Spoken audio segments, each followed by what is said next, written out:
Hello and welcome to Cracked Open, a podcast guiding you on your journey to becoming a vessel of unconditional love. And this is your host, Beck Milonas, High Priestess, Channel, and Activator. Join me on this series as I share reflections, insights, and channel transmissions from my journey of walking the initiation path. Each episode is a unique transmission containing supportive frequencies to facilitate the deepest healing, activation, and reconnection with your soul. I invite you to open your mind and set the intention to receive this episode into your heart space. Let's go. Welcome back to another episode of Cracked Open. And today I'm double streaming to come on with a little bit of a transmission. Maybe you are wondering whether you're a priestess, whether you are called to this path, what it means, what it looks like, what are some signs you're a priest or a priestess and you're here to do some sort of sacred work. These are going to be some very clear signs. It's by no means an exhaustible list. There are many, many other signs and reasons why you could be called to this path. And in terms of what priestessing looks like, that varies for everyone, right? So there is no one way to priestess out in the world. You can priestess through creating music, like I do, through writing, through sharing, through teaching, through healing work, or simply through existing, right? So there is no one way to do this. There's no one path. We'll talk a little bit about that later, but I just want to give you some things to feel into and some signs, some telltale signs that you may actually be a priestess. And it's funny that Agate just joined in because she asked me this question, am I a priestess? And here you are, and I didn't even write the topic. So there we go. This is your 10 signs, babe. You wanted to know if you're a priestess, here are your 10 signs. So number one on our beautiful list is you are sensitive and empathic. You feel other people deeply. So most of us, consuming this content, listening to these sorts of things, these podcasts, or considering themselves a light worker, a starseed, we tend to be sensitive. Hello, welcome. Sensitive and empathetic, right? We feel other people deeply. And for many of us, and for me anyway, the start of this journey is about learning how to not fucking feel everything all the time because it becomes very exhausting. And we really don't like our sensitivity. We think that it's a weakness. We think that it is, it's in some way inhibiting our life. It's getting in the way of us living. What you need to realize as you go down this path is that your sensitivity is actually a superpower, right? Your sensitivity is a gift. When you can use it, you can learn to use it productively. You can learn to use it to serve others.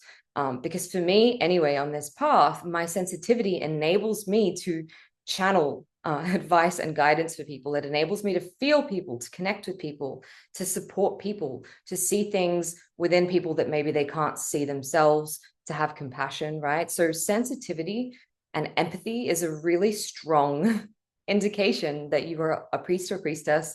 You're on some sort of healing path here to help other people. Because in order to help people, we need to understand people. I'm very good. Thank you for asking. We need to understand people and we need to be able to feel them, right? So the ability to feel someone else can be really debilitating and it can be really hard because sometimes you don't know the boundary between what is mine, what is someone else's.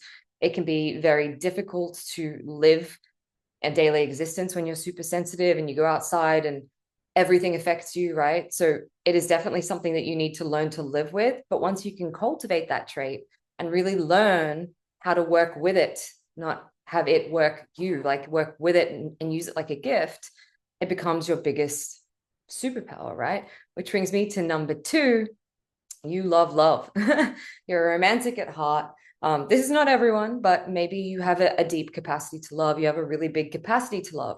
Perhaps a lot of your learning and your growth and your spiritual evolution has come through other people, through relationships, through connecting with others, right? And so your capacity to love seems to be never ending. You're really fascinated by love. You find yourself very easily loving. You want to give love. You want to receive love, right? So you are a romantic at heart. You're drawn to romance, sensuality, that sort of thing. Nice things, beauty, right? Priestesses are here, and priests as well, to transmit love and beauty, right? So if you are naturally connected to love, or you're connected to kind of Venus energy, which is like, again, it's like beauty, it's love, it's sensuality, it's romance, then that may be because you're here to bring love through in a way that is far beyond maybe what your human little brain wants you to believe, right? So our human brain might see that connection to love as, well, I'm here to have a relationship, I'm here to connect with someone romantically, I'm here to whatever that is. But when we can evolve that desire within us to love and be loved into something higher, then we are able to love others who come to us, maybe in our offerings, or a random on the street or whatever it is, to love even deeply and more powerfully than before. And so we are here to love. And that's this whole topic. This podcast episode was going to be called Are You a Priestess of Love? Right? Because we're here to be embodiments of love in whatever way that is, in whatever way that looks like, right? So number 3, and this is, again, it's like how we love and our capacity to love through all situations. So number 3 is you've gone through some sort of hardship, right? In the past, you've had to overcome some sort of adversity, some sort of struggle, some sort of hardship to be who you are today. And that made you stronger. Priestesses and priests and those who are here to walk this path tend to choose paths which involve a degree of suffering, right? And it's our ability to love through the suffering, to love no matter what, to continue to be positive, to continue to inspire others, to continue to keep going, even though things are really difficult, which makes us who we are, right? And traditionally or typically, priestesses or priests, people here to walk this path, to guide others, have been through many incarnations in the past, which are really difficult or challenging, and they may have trauma related to these, right? And this trauma and these experiences that we've had across different incarnations and timelines and all of these things has taught us to be compassionate, right? It's taught us to be compassionate, to have a higher understanding, to understand people from all walks of life. So if you are struggling through something, or you've struggled with something in your life and you've had to come out the other side of something which was really challenging, often it's because you are here to help others, right? And we always help others to master something which we have struggled with. So for instance, like for me, it's like my relationships have always been a bit of a shit show. And so I'm here to teach people how to enter into healthy and happy relationships, one with themselves, one with God, that sort of thing. So if you've struggled in the past, if you've had some sort of hardship, or that sort of thing, maybe it's mental health issues, maybe you have had mental health issues in the past, and that has caused you to have to really get to know yourself or balance your inner world or something like that, right? Maybe you've had abusive relationships or victim persecuted dynamics or narcissist dynamics in your life, and you've had to overcome that. This is all part of the path of the healer. The Chiron in our chart, Chiron is the wounded healer, right? And where Chiron is in our chart shows us what our greatest wounding is, but that wounding is also our greatest gift. So as healers, you've probably heard the wounded healer, right? That's what Chiron is. The wounded healer is one who has alchemized their wounding. They've alchemized their struggle into lessons, into gold, into teaching, right? Into something magical, strength, courage, love, compassion, to then share with others. So they teach through what they've experienced. Many priestesses are here to alchemize incredible amounts of pain. I just said pleasure, that too. That was a Freudian slip, and it was a fucking good one, because we are here to alchemize enormous amounts of pleasure as well. But suffering, we're here to alchemize darkness and suffering into light, right? Into love. If you look at someone like Jesus, guy suffered quite a bit. Joan of Arc suffered. She wasn't a priestess, but still, these beings who we hear about, these enlightened masters, a lot of them have to suffer through something in order to be able to do their spiritual work, to ascend, right? To be able to teach others. So number four, you have a sixth sense around things. You're intuitive naturally, or maybe you are aware that you're channeling messages. Maybe you're aware that you have a connection to God or a higher power or source or spirit. You're aware of the presence of spirits. You're aware you're here to work with spirit. But the most important thing, like not everyone's on that trajectory where they're very aware. I'm channeling messages, I'm sharing messages, right? They just have an intuitive sixth sense. Most priestesses and healers and priests are naturally tapped into the greater energetics of what's going on beyond this physical reality. Their ability is to read energy, right? To tap into realms where most people aren't able to tap into, right? They are a connection point, a bridge to spirit. So if you are naturally intuitive, you naturally just seem to know things without knowing why you know them. People always ask you for advice, or you receive messages for people just out of the blue. This is a really good sign, right? This is a really good sign that you're here to be a priestess or a priest.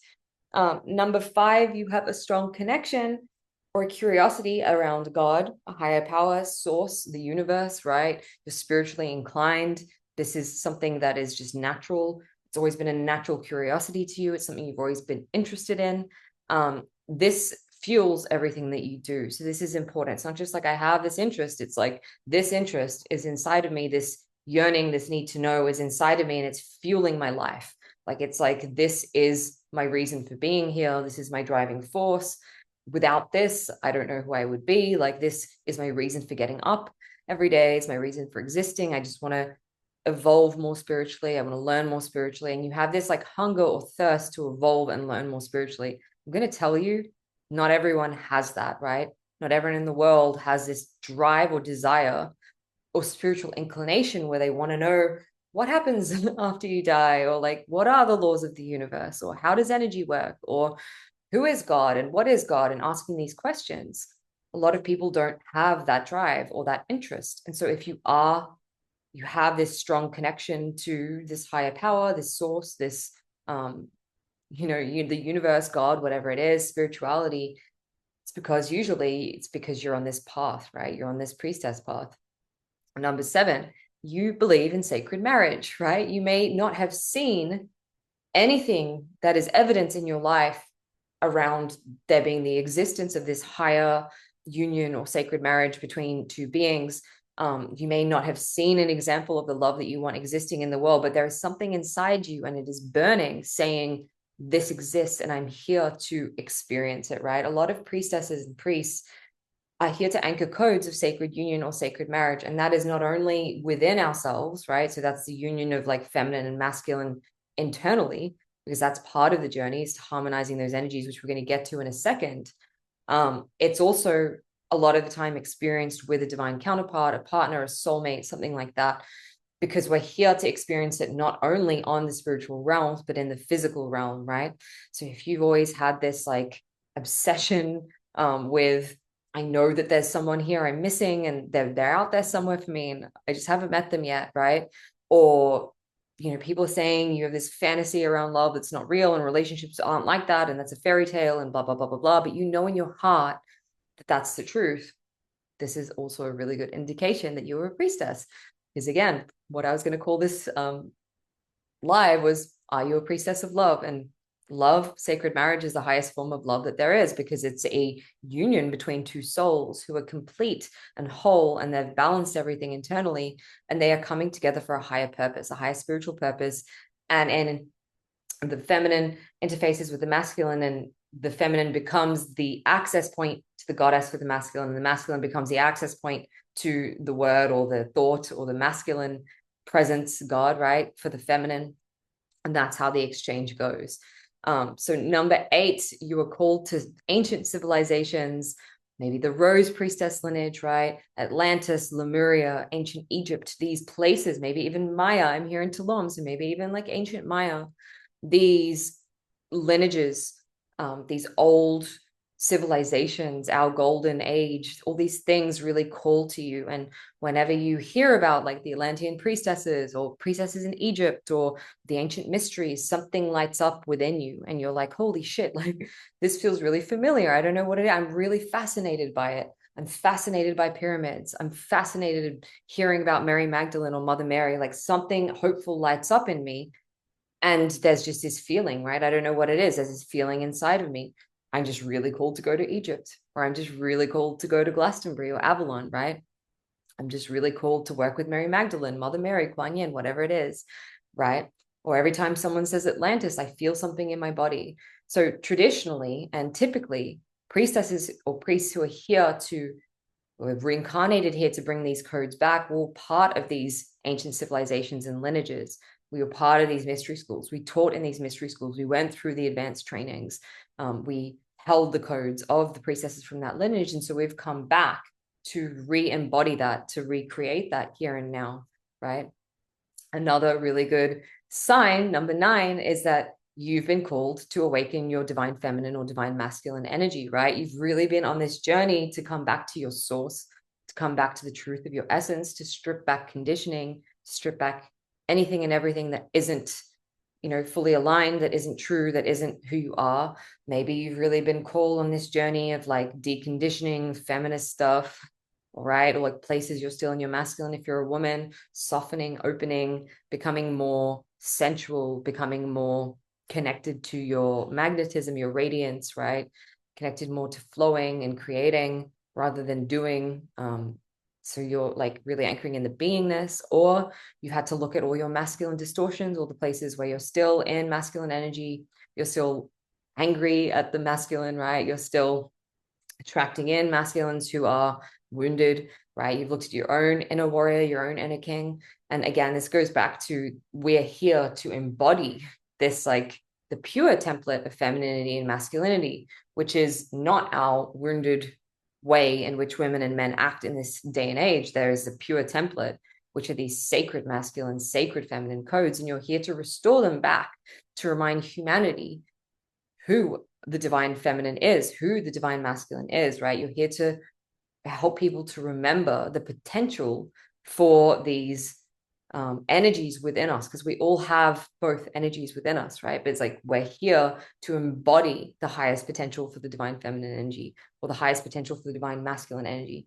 So we come to do this work ourselves, so then we can embody that for others, and then maybe even teach. Maybe you're really interested in teaching feminine stuff. You're interested in womb work. You're interested in heart opening. You're interested in helping women connect to their confidence, their radiance, their sensuality again, right? Their life force. Or maybe you're really into men's work and you're really interested in helping men to embody their masculinity in a non-toxic way, right? Which brings me into number 10. Maybe you have an interest in Tantra. And Tantra, there's a lot of bullshit out there which pretends to be Tantra that isn't. But when I speak of Tantra, I really speak to this path, which is union with everything that is. It's like unity with everything that is. But it also, when we are talking about Tantra, we do have to talk about like sacred sexuality. And so one of the signs, that you could be a priestess is you have really big sexual energy. Sexual energy is also just healing energy, right? So if you're called to the tantric path to learn how to master your sexual energy, to transmute it into higher spiritual functions or purpose, to transmute it into creativity, maybe you are here and you're really excited to explore full body orgasmic states, or sex magic, that sort of thing.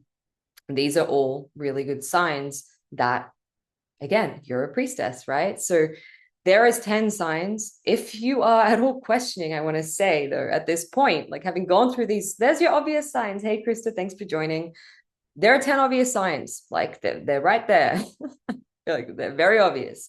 But my biggest sign, or I guess the biggest sign that you can have, the biggest indication you can have that you're a priestess, is that every time you hear the word priestess, you wonder, am I, I feel really called to the word priestess, or I get this feeling inside, or I wonder, maybe I'm a priestess, right? Like maybe there's something here for me. Usually that's a very good indication that yes, you are. And I've had people ask me, am I a priestess? And I'm like, well, I'm not here to give you fucking permission to be a priestess or not, right? Like, yes, priestess go through initiations and mystery school training and that sort of thing to be able to call themselves a priestess. Otherwise, they're an initiate. But there are levels, right? There's a priestess, there's a high priestess, there's different levels. So if you feel cool, and the other thing is like, who is the one to say to you, no, you're not, right? No, you're not. You haven't earned that right. You haven't earned that label, right? No one told me, hey, Beck, I give you permission to call yourself a high priestess. Like I remembered all the lifetimes I'd had as a priestess, training other priestesses. My mastery came online and I realized, oh my fucking God, of course, this is what it is, right? But it took me years of mystery training. It took me years of supporting people. It took me years of taking other women into etheric temples and activating them for me to realize, oh my God, not only am I a priestess, but I'm here to activate other priestesses. So I guess that makes me a high priestess. But then labels don't really matter anyway, right? It doesn't fucking matter what you call yourself. Now I call myself an oracle because priestess wasn't enough. No. There are labels that we can assign to things, but they don't really matter. Like these labels are trivial. So if you know in your heart what you are and you feel called to this path and you're even questioning, am I a priestess? I feel called to this priestess path, right? Like don't wait for someone to give you permission.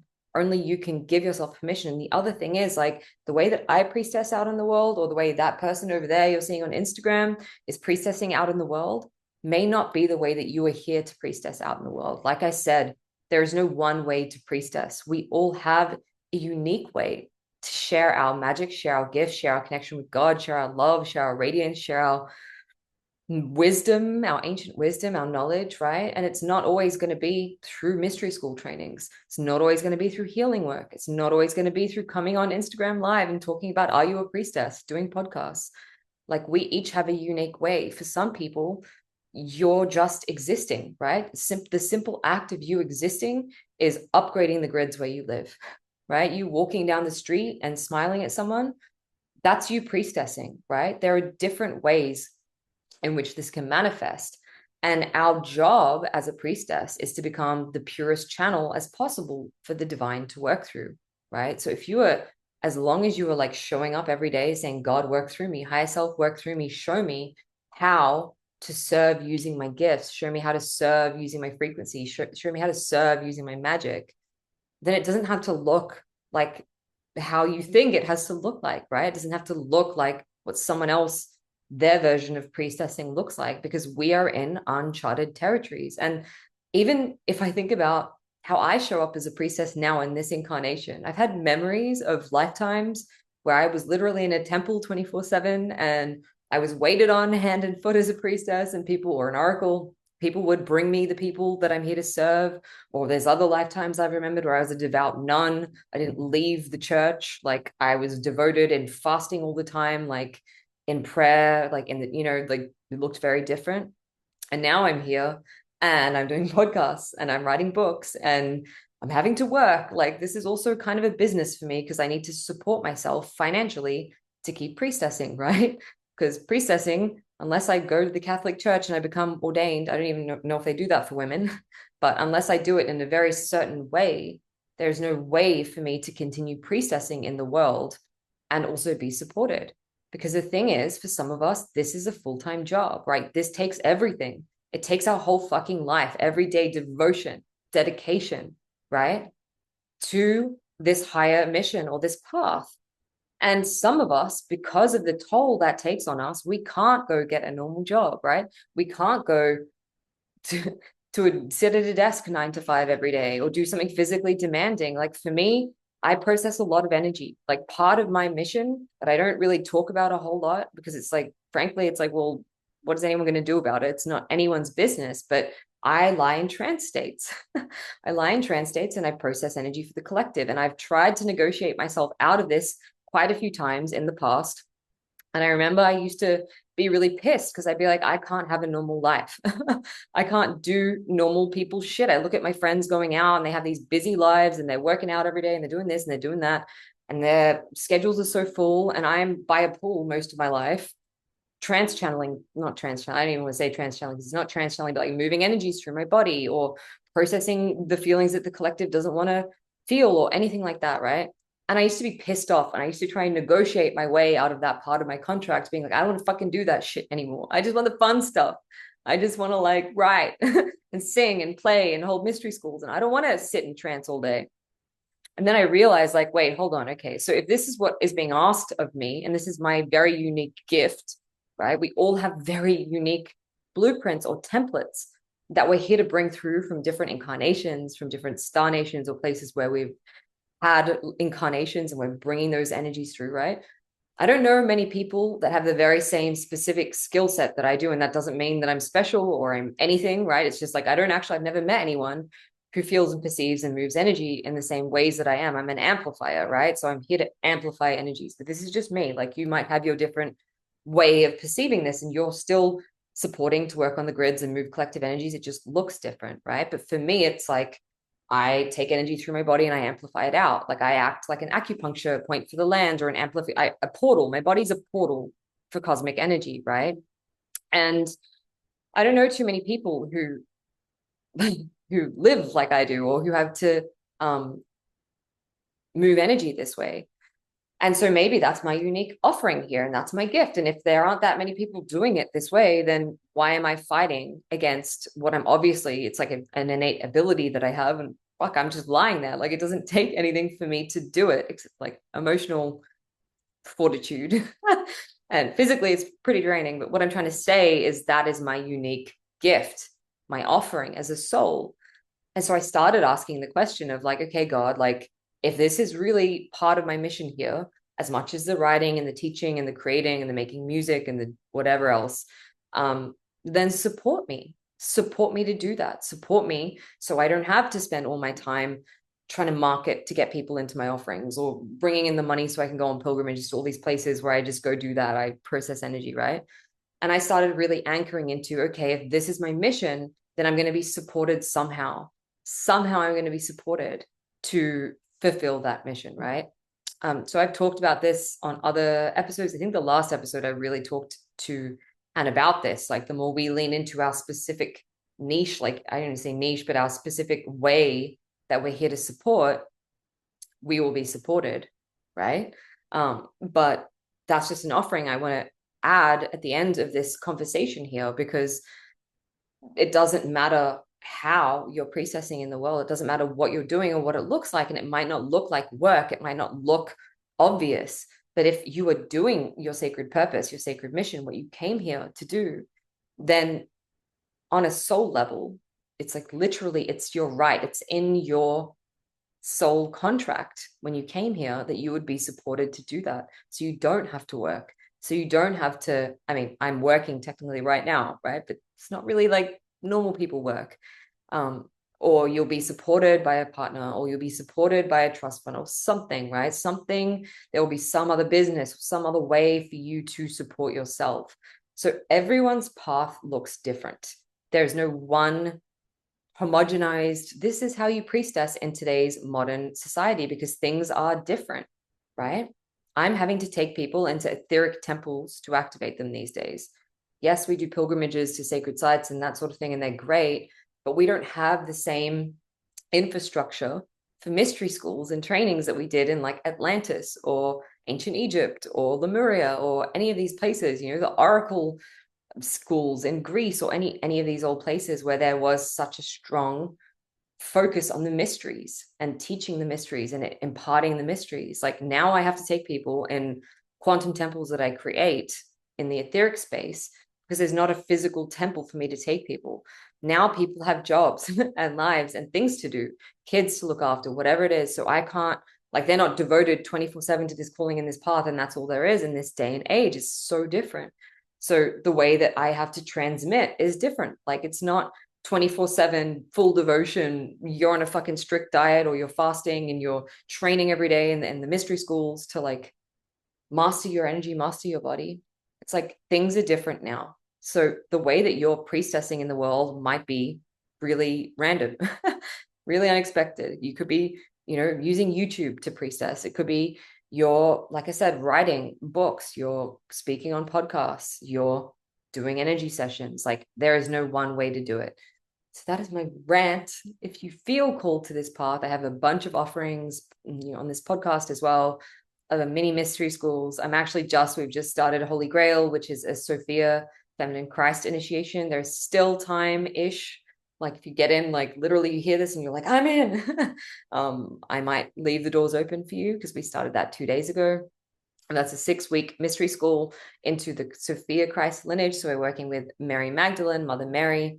And this is really about the Holy Trinity. So restoring the template of the Father, the Son, and the Holy Spirit within us, coming into a really beautiful divine union with God, with self, and embodying that feminine energy of like, I'm here to priestess in the world. I'm here to do God's work. And so therefore I'm going to call in all the support that I need and allow it to be easy. So we're clearing religious distortions.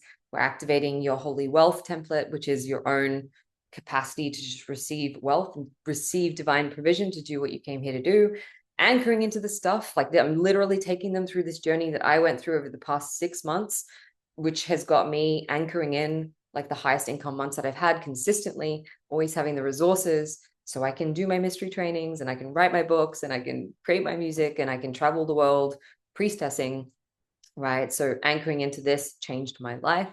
If you're interested, I'm going to drop a calendar link, but like suffice it to say, we're closing, like the door will be closed very soon, right? So it's today is the 29th of January 2025. If you're watching this, it's only a couple more days to jump in if you are jumping in.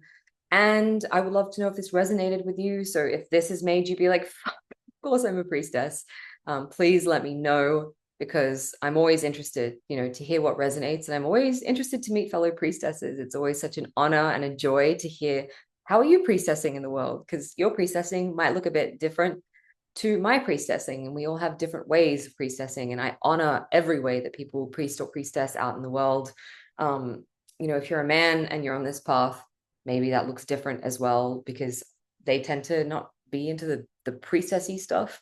There's a very specific type of person that the word priestess calls to. And I felt like this has been sitting there wanting for me to create some sort of dialogue about it for a while. So here we are, we're wrapping up. There's a few people joining in now that I'm about to wrap up, but guys, I'll be posting this live shortly, complete with my hilarious technical fail at the start. So please tune in if you want to know 10 signs that you are a priestess. You really, really are a priestess. You're a priestess of love. You're a priest. You're here to do this sacred work. And until then, beautiful souls, I will catch you next time. I'm sending you so much love. And if this resonated, please go share your thank you. I'm so glad it resonated. Beautiful. Go share your magic. Go share your wisdom. Go share your ancient soul knowledge with the world. You have my permission. Not that you needed it, but I believe in you. Okay. Mwah. Goodbye, beautiful people. Have an amazing day. Thank you for listening to another episode of Cracked Open. Don't forget to hit subscribe and share with a friend if this episode has served you in any way. For more information about the work that I do or to get in touch with me, read the show notes or head to beckmylonas.com. Until next time, beautiful soul.